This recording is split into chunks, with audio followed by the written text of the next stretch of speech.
छात्र एवं छात्राओं, ये कक्षा बीए फर्स्ट ईयर के स्टूडेंट्स के लिए है। विषय है शिक्षा शास्त्र और इस कक्षा के माध्यम से आप फर्स्ट पेपर के बारे में जानकारी प्राप्त करेंगे।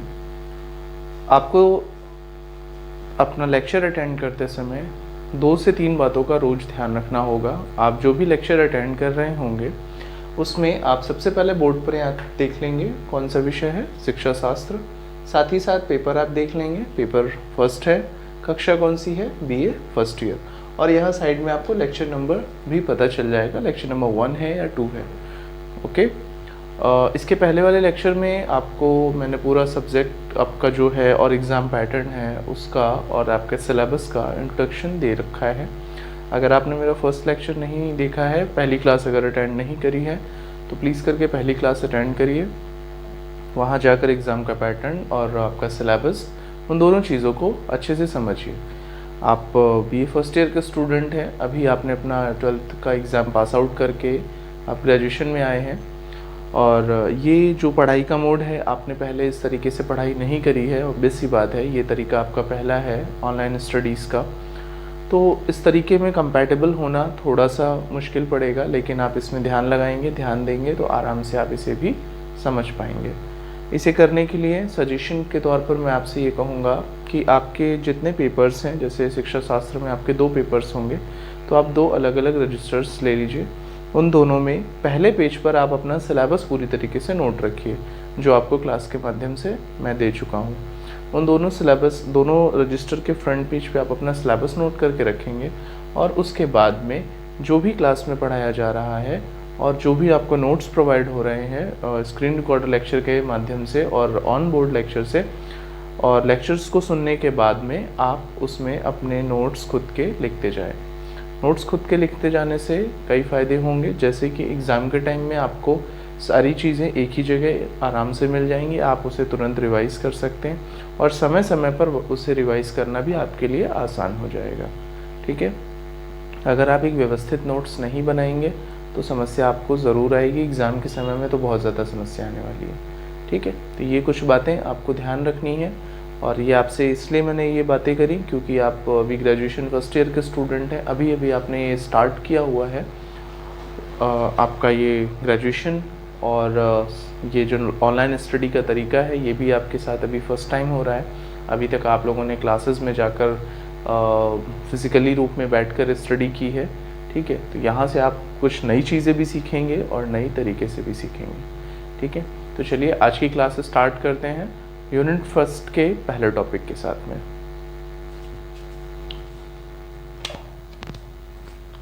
आज की क्लास का टॉपिक हमारा रहेगा यूनिट फर्स्ट है, ये याद रखिएगा, और टॉपिक हम आज का रखेंगे शिक्षा का अर्थ। ठीक है। आज के क्लास का टॉपिक हमारा रहेगा शिक्षा का अर्थ। ठीक है। देखो बच्चों, शिक्षा का अर्थ जानने से पहले आपको एक चीज़ बता दूं। आप कुछ भी पढ़ने की कोशिश या कुछ भी पढ़ना जब आप स्टार्ट करो तो उसका सबसे पहले बेसिक जो कॉन्सेप्ट है, बेसिक कॉन्सेप्ट क्लियर रखना चाहिए। बेसिक कॉन्सेप्ट जब आपका क्लियर रहेगा तब आप उस चीज़ के डीप जाकर भी अच्छे से समझ पाओगे। तो आप पढ़ने क्या जा रहे हो, शिक्षा शास्त्र। तो जब आप शिक्षा शास्त्र पढ़ने जा रहे हो तो सबसे पहली ज़रूरत आपकी है कि आप शिक्षा शब्द का सही ढंग से मतलब जानो। ठीक है। तो शिक्षा शब्द का जब आप सही ढंग से मतलब जानोगे तभी आप उसके बारे में सही तरह से जानकारी एकत्रित कर पाओगे। ठीक है।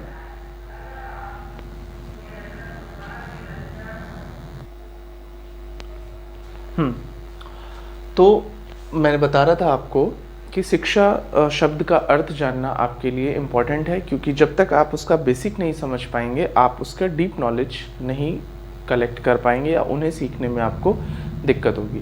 तो इसी वजह से आज की जो फर्स्ट क्लास है, फर्स्ट क्लास में मैं सिर्फ आपको शिक्षा का जो अर्थ है उसका डीप और ब्रॉड मीनिंग में आपको समझाने का प्रयास करूंगा और मेरी बातों को आप ध्यान से सुनेंगे। पहली बार देखिए, लेक्चर को आप इस तरह से मत करिएगा कि आप बस सुनते जाएं और लिखते रहें, ऐसा नहीं। आप एक लेक्चर को कम से कम 2 से 3 बार सुनिए। पहली बार में आप सिर्फ सुनिए, सिर्फ देखिए, उसके बाद में दूसरी बार में सुनने के साथ साथ पॉज करते हुए लिखने का भी प्रयास करिए जब आपको बातें समझ में आना शुरू हो जाए। ठीक है, पहली बार में आप सिर्फ ध्यान से सुनिए उस चीज़ को। ठीक है, चलिए, तो आज हम लोग शिक्षा के अर्थ के बारे में बात करते हैं। शिक्षा का अर्थ हम आपको दो तरह से बताएंगे। पहला भारतीय संप्रदाय के अनुसार और दूसरा पाश्चात्य संप्रदाय के अनुसार। ठीक है, देखिए जरा, भारतीय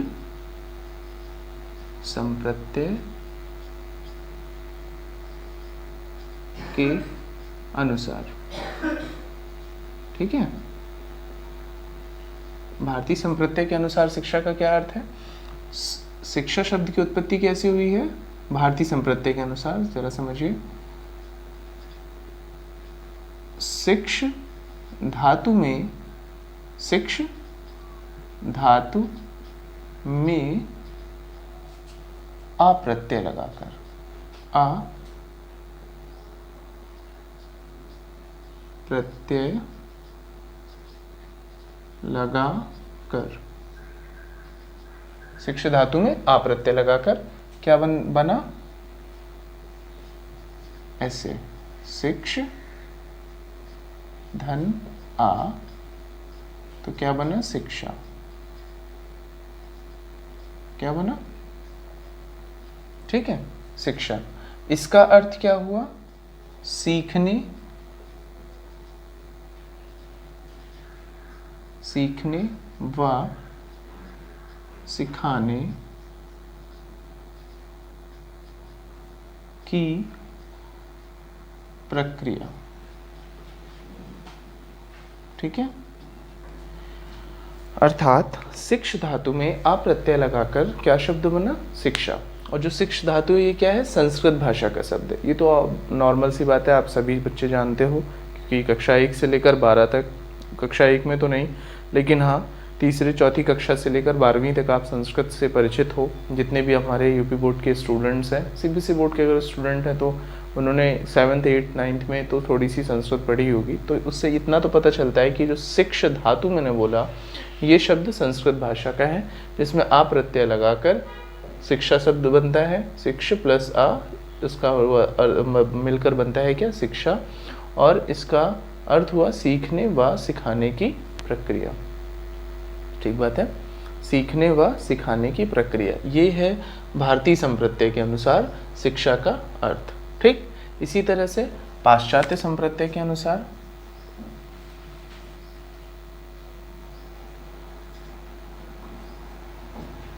पाश्चात्य संप्रदाय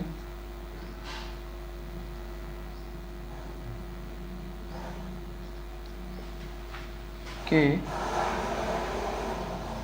अनुसार,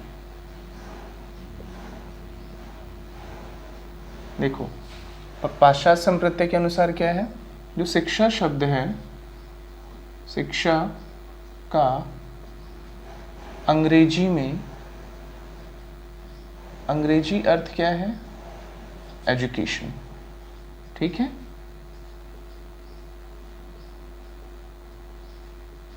शिक्षा का अंग्रेजी अर्थ है एजुकेशन। एजुकेशन शब्द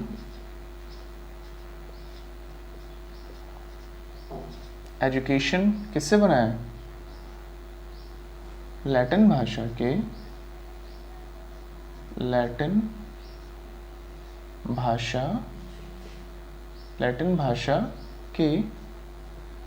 भाषा के किस शब्द से मिलकर बना है? एडुकेटम से।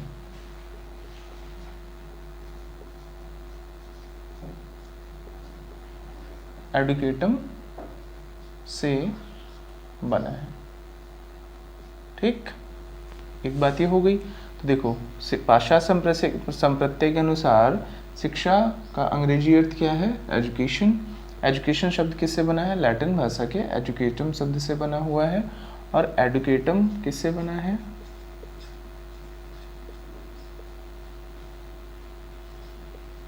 एडुकेटम है ई प्लस ड्यूको से। इससे ई प्लस ड्यूको, ई का अर्थ है अंदर से, ई का अर्थ होता है अंदर से, ड्यूको का अर्थ होता है आगे बढ़ाना। ठीक है, ई का अर्थ होता है अंदर से और ड्यूको का अर्थ होता है आगे बढ़ाना। फिर से समझ लीजिए, पाश्चात्य संप्रत्यय के अनुसार शिक्षा का अंग्रेजी अर्थ है एजुकेशन। एजुकेशन शब्द लैटिन भाषा के एडुकेटम से बना है। एडुकेटम किससे बना? ई प्लस ड्यूको से। ई का अर्थ होता है अंदर से, ड्यूको का अर्थ होता है आगे बढ़ाना।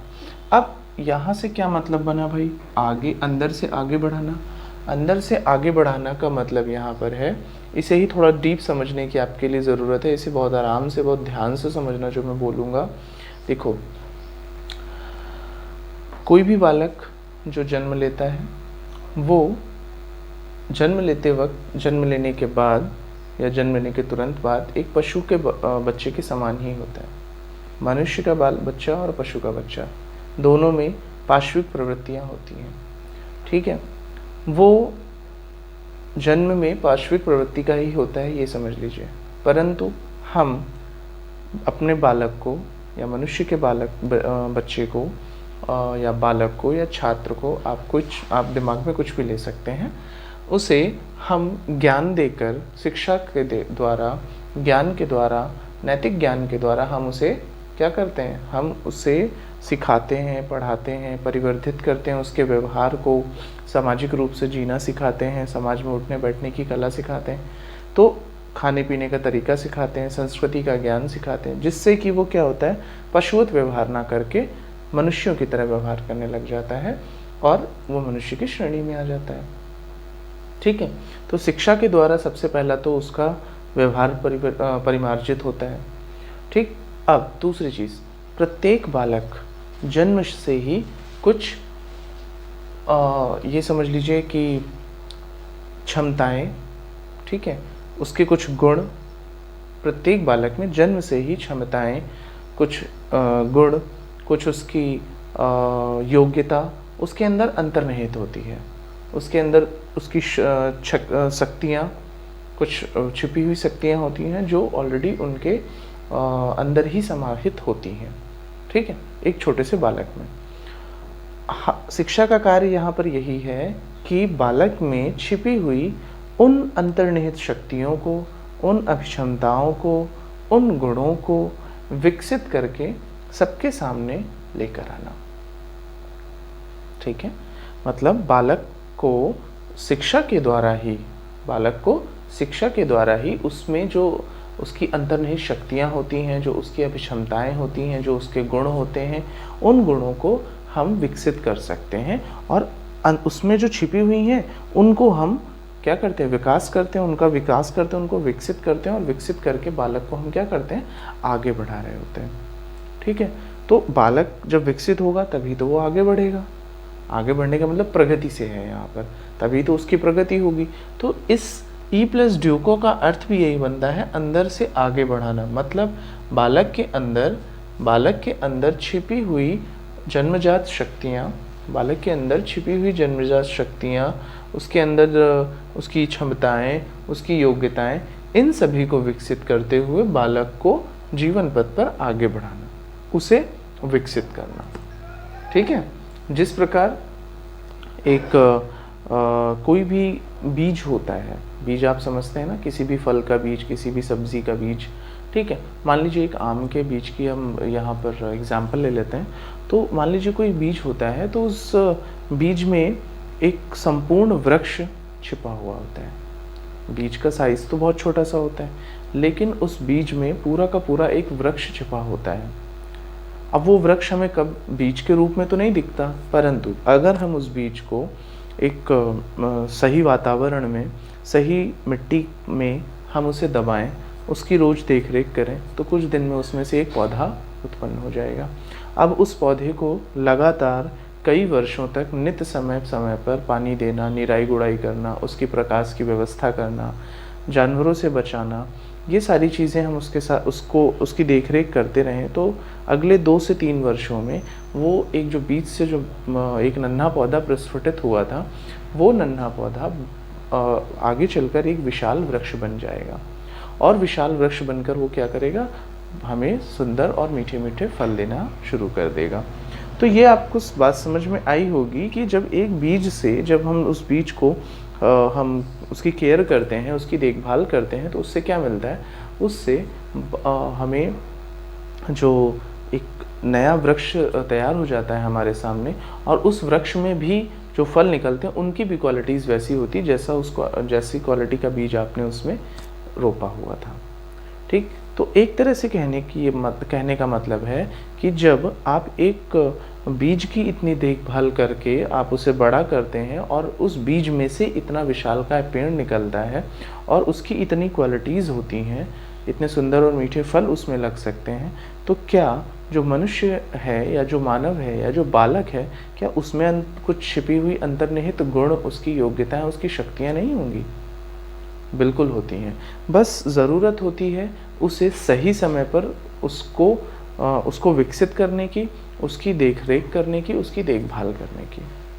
ठीक है, जैसे कि एक छोटा बालक है, उस बालक को बचपन से ही सही आदतों का ज्ञान ना कराया जाए, अच्छे बुरे में उसे फ़र्क ना समझाया जाए, बड़ों का आदर करना, सम्मान करना यदि ना समझाया जाए, तो क्या वो आगे चलकर एक सभ्य नागरिक बन पाएगा? बिल्कुल नहीं बनेगा। अगर हम उसे शिक्षा प्राप्त करने के लिए विद्यालय ना भेजें, उसके गुणों को ध्यान रखते हुए, उसे उसकी क्षमताओं, उसकी रुचि को ध्यान रखते हुए उसे शिक्षा में हम आगे ना बढ़ाएं, तो क्या वो आगे चलकर सफल नागरिक बन पाएगा? सभ्य और सफल या विकसित मानव बन पाएगा, व्यक्ति बन पाएगा? नहीं बने पाएगा। या तो उसको बहुत सारी प्रॉब्लम्स का सामना करना पड़ेगा और क्या पता बन भी ना पाए। ठीक है, तो ये सारी चीज़ें कब नहीं हो पाएंगी? जब बालक को शिक्षा नहीं मिलेगी, जब बालक को शिक्षा नहीं मिल पाएगी।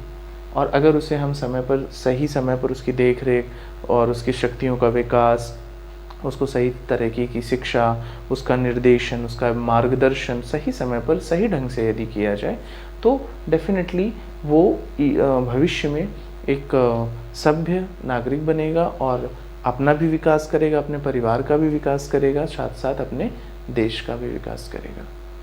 ठीक है, तो ये 2 कॉन्सेप्ट जिससे कि आपको समझ में आया होगा।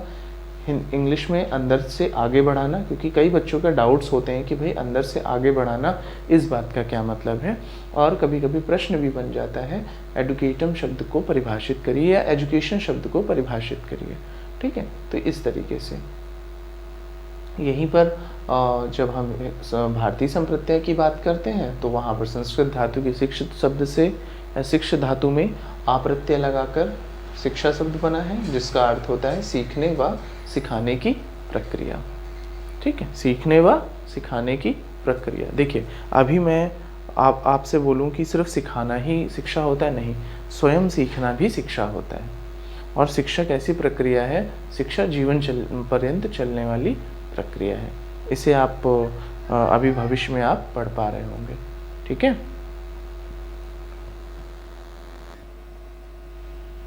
हाँ जी, तो ये दोनों अर्थों को आप अपने नोट्स में लिखने का प्रयास करिए। पहले जो मैंने बताया उसे सुनकर उसे समझिए, समझने के बाद में कोशिश करिए कि आप इसे एक बार अपनी लैंग्वेज में कहीं रफ में लिखें, उसके बाद इसे दोबारा से फेयर में करने की कोशिश करें। तो 1 से 2 बार जब आप सुनेंगे और फिर जब उसे दोबारा लिखेंगे तो आपको ये चीज़ें अपने आप याद हो जाएंगी।